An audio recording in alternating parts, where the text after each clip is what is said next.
When we meet Mick again, he's been a human for a week, and he's becoming accustomed to sleeping in a bed with pillows and blankets and waking up with the sun, you know, the warm sun on his face, and eating food and enjoying life. And he and Beth are now dating, which is interesting, and officially. And you know,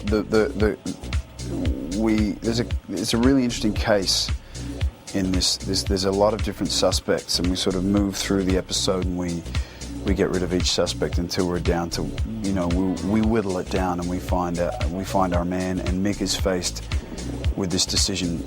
It's probably the hardest decision of his life, and that is to become a vampire again, you know, to save this woman that he loves. So we watch him go through that conflict.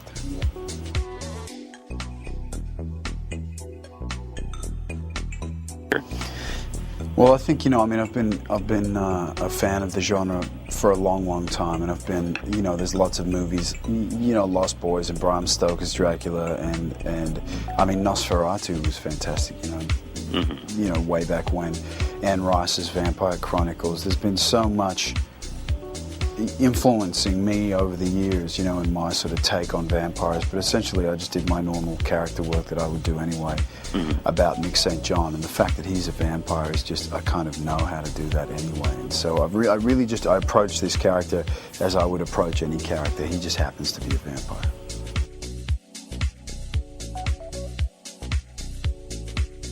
In the next 4 episodes, they're pretty much standalone episodes. But the arc is that Mick and Beth, the Macbeth love story, you know, is the main arc of these next 4 episodes. But really, they're standalone episodes. In the second season, I'm hoping that we're going to move into a few more, you know, several sort of episode arcs, because I really enjoy that.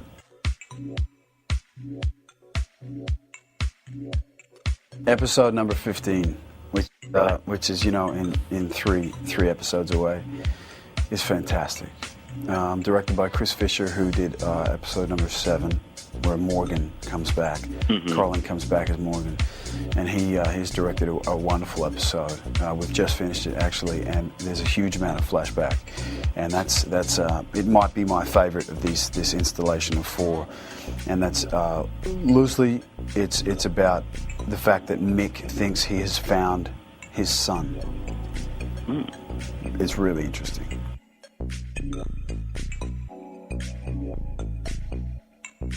It's been it's something that's brought us together. I mean, there's a real sense of family on my set.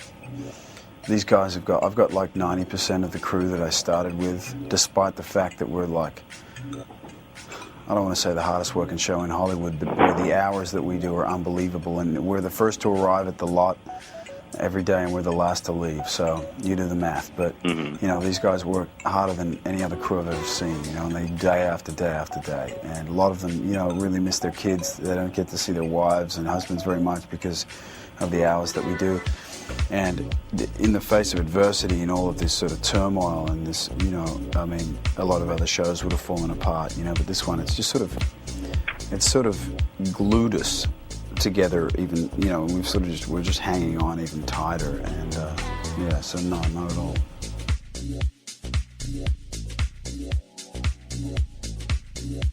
I've been offered a couple of movies, actually, a couple of really good ones, but I can't commit to any of them because I don't know if the show's coming back or not. If it's not, I could commit to them, but I don't.